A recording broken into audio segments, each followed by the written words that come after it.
Good afternoon, my name is Jace. I am the owner of MicroGreens Ottawa. Thanks for being here. I'm going to give you a little bit of a history about MicroGreens. I'm going to tell you about where the MicroGreens business is, and I'm going to show you how to grow some microgreens. So you've got some news. Okay, MicroGreens started mid-80s. There was a restaurateur who wanted something kind of different and funky in his restaurants. He didn't want regular vegetables, and he asked the farmer if he could do something different. What the farmer did was he grew some microgreens. He came back, the restaurateur had never seen them before, and he came back with some interesting microgreens, kind of like this. And this is like healthy food, and he thought it was really cool to be on his plate. Since then, what we've discovered is microgreens have a lot more nutrients than regular vegetables. Fruits and vegetables, up to 40 times more nutritious. So restaurants are using it, people are using it at home, it's really catching on. People are growing it themselves, they're growing it at home, or they can come to our store and they can buy some fresh microgreens. So, microgreens, to let you know, are just the first seedlings of regular plants. So, these are peas. They're healthy, they're fresh, they're grown naturally, there's nothing weird about it, it's all good, it's healthy food. If you want to be doing it at home, you need a couple of things. You need some lights, you need some soil, you need some seeds. So, there are different methods of growing microgreens. Some people like to use coconut coir. It's a planting medium. It's made from coconut husk. It's very nice to use. It's not my preferred way of doing it. It's coming from coconuts coming from across the country or from around the world. So I don't like that. Hemp mats. Hemp mats are another way of growing microgreens. They're sustainable, they're reusable, and they do a good job. Hemp is a nice way to do it. The only trouble with hemp is that you have to keep it moist. You have to keep the hemp mats moist at all times, or you're going to have trouble with the seeds and germination. Some people use foam. Some people just use water. Foam you could use, it's not a really stable product and you're not very reusable. You can grow microgreens on it. Again, you want to keep the stuff moist. Okay, we'll get to that in a second. I want to tell you about the difference between microgreens and sprouts. A lot of people think they're the same thing. Sprouts are normally grown in a jar or a container. What happens is you put some seed in a container, in the jar, add some water, swirl it around, pour the water out, put it in a dark place, and over the course of 2 or 3 days, the seeds are going to germinate. You're going to eat the whole thing. If you're familiar with alfalfa sprouts, you're eating the stem, the cotyledon, the root husk, everything. Microgreens are a little bit different than sprouts. Microgreens are normally grown in soil. They're grown with a lot of light. So, let me show you how to grow microgreens. If you want to get started, you need a couple of trays. There's a tray with holes. There's a standard 10-20 tray. There's a standard germination flat. We use a soil called ProMix. It's a peat moss derivative. It's got peat moss and mycorrhizae and vermiculite and perlite. Just some nice stuff. You buy it in a container, add some water, make it a little bit damp, and pour it into the tray.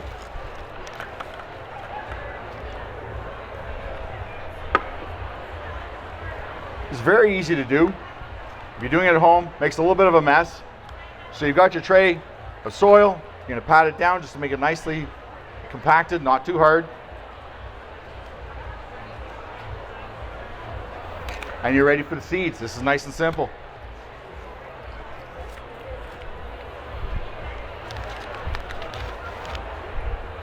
You can use just about anything for microgreens. Now, we grow 57 different varieties of microgreens at our store. You could use just about anything. Some things like pumpkin and cantaloupe, they don't work particularly well, but they definitely work. We had one guy ask us if we could do habanero peppers. We couldn't do habanero peppers. It just tasted like grass. It wasn't very good. So, I'm using Oriental mustard today. If you're looking to try microgreens at home, we do sell seeds. We sell everything at the store. Feel free to stop by. You have your soil, you have your seed, you're ready to get started. This is nice and simple.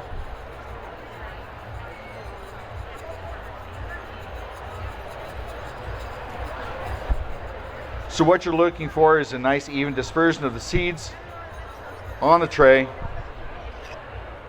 There you go. This is pretty straightforward. You're going to need a spray bottle. You're going to wet the seeds.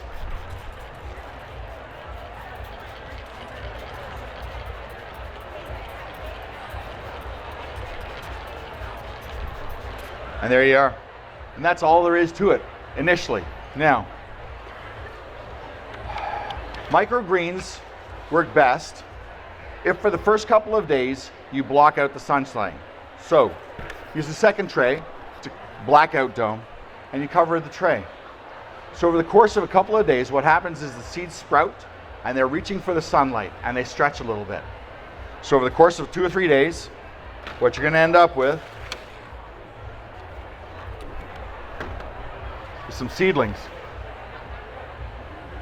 So this is tatsoi. This was planted on the 16th. This is 4 days old. So another 4 or 5 days, it's going to be ready to eat, literally. You can eat it as soon as you want. Now, this is growing nicely. This is a good dispersion of the seeds. And what we do over the course of several days is we're going to water the tops.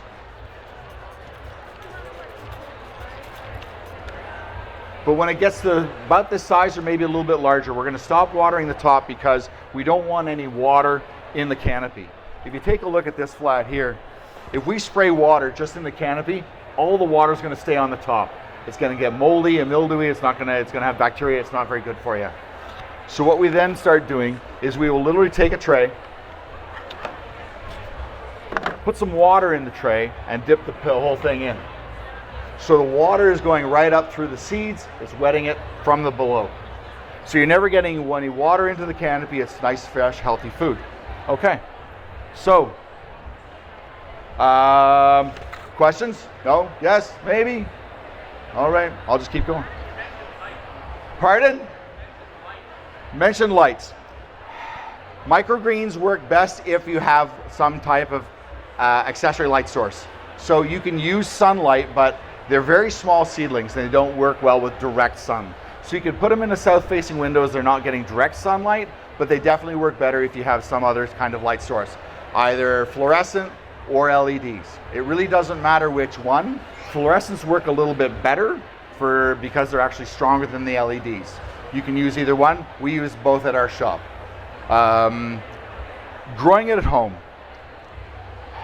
Every grow room is slightly different, so you have to be careful about their seeding densities and how much seed you're putting in. You need to make sure there's decent airflow and the relative humidity isn't too high. So,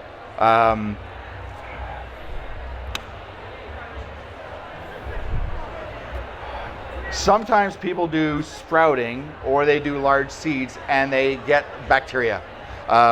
We sell something called a food grade hydrogen peroxide. The food grade doesn't have any stabilizers. If you buy hydrogen peroxide at the grocery store, it's usually about 3%. It doesn't have any, it has a stabilizer in it, which is not good for ingesting. So what they do is they say it's for topical use only. The food grade hydrogen peroxide doesn't have any stabilizers, but it's at 35%. So you definitely have to dilute this before you use it for home use.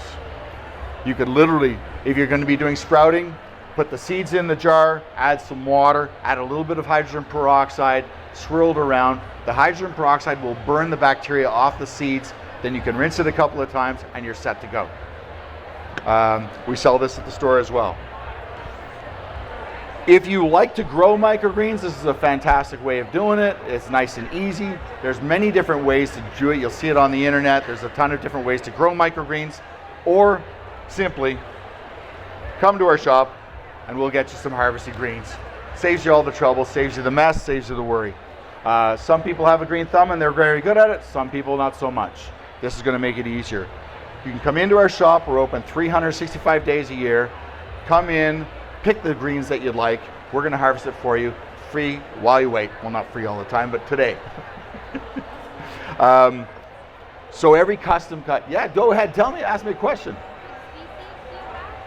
So we grow 57 different varieties of microgreens. This is a tatsoi, which is a very mild mustard. This is a hot mustard and oriental. I've got speckled peas over here. But we grow 3 kinds of radish, we grow 5 kinds of basil, we grow 7 kinds of mustard in the store. So different microgreens have different nutrients and different health benefits. Cilantro binds very well with heavy metals. So it's very good to do a heavy metal detox cleanse by eating cilantro. Broccoli has 40 times more nutrition than regular broccoli. So it's very healthy and it works to fight cancer. Broccoli has sulforaphane, which is an anti-cancer agent, and what it does is it actually burns the mucus off the cancer cells to let your white blood cells fight the cancer. Sunflower, it's loaded with protein. Very healthy. It's the second largest, highest source of protein other than hemp seeds. So there's a number of different varieties. Come on in and try them. That's the best thing to do. If you want to try this stuff at home, you're going to need about $100 worth of material. You got some seeds, you got some soil, you got some trays, and a light or two. You can pick up a squirt bottle easy at Home Depot or Canadian Tire. Very easy to do. If you want to set up for more of a business situation, then you're going to be spending about $500-600 to get started as a business. A lot of restaurants are getting microgreens, so if you're looking to start it as a business, maybe go to a farmer's market or start selling to restaurants. They're all available. And yes, ma'am. Thank you very much. Microgreens are very good in smoothies. Microgreens are good on wraps, on sandwiches, as a juice. I like put Oriental mustard on a burger, on an egg salad sandwich, for instance, or a tuna salad sandwich. I like cilantro on my tacos or radishes. You're getting fresh greens all the time. Because we're growing in an indoor environment, they're available throughout the year, the same quality all the time. That's what it's all about. I don't have a lot. Yes, ma'am. Thank you very much. We're at 1160 Heron Road. We're at Bank and Heron. I appreciate that. Our shop is open 7 days a week, 365 days a year. Just stop in. Our staff are ready to help you. We're even there on Christmas Day. Nice and simple.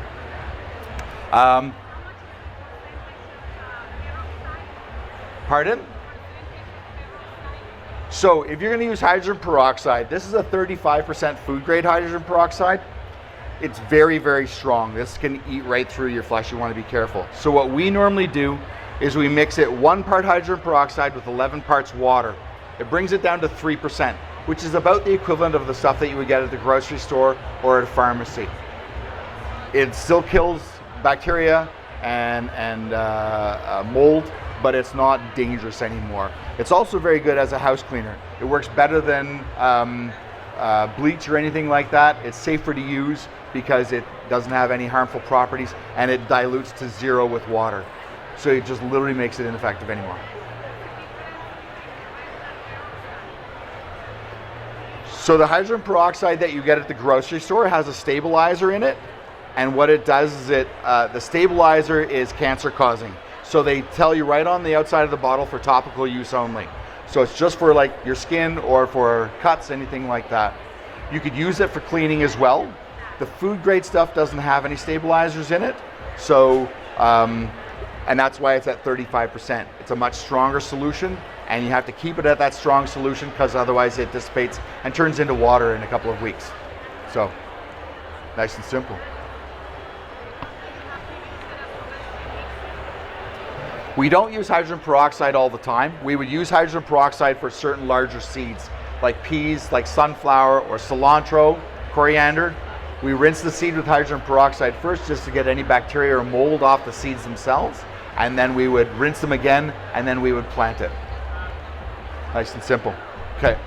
Some of the larger seeds, you want to soak them first. You get a much better germination rate. Things like, again, like sunflower, peas, cilantro, beets. By hydrating them, you're actually reducing your days to harvest from about 9-10 days down to about 7 days. It makes it faster. So it's an easier process. It's a whole lot of fun. They're very tasty. And that's it. Tell me.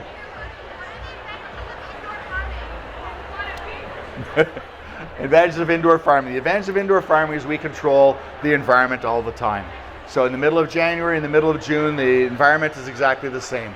So we control the humidity, we're controlling the moisture, we're controlling the temperature, we're controlling the light and the airflow. If you want to try this at home, you can, most definitely. You just want to make sure you've got some decent airflow and you've got some fresh air coming into the room, whatever that is, whether it's a basement or a bedroom, wherever you're going to be doing it. By getting it from us, you know that it's a safe environment all year round. Yes?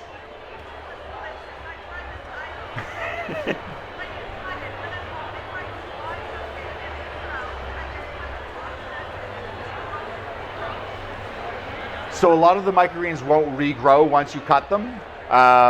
They will grow, most of them will grow back. Things like cilantro won't grow back.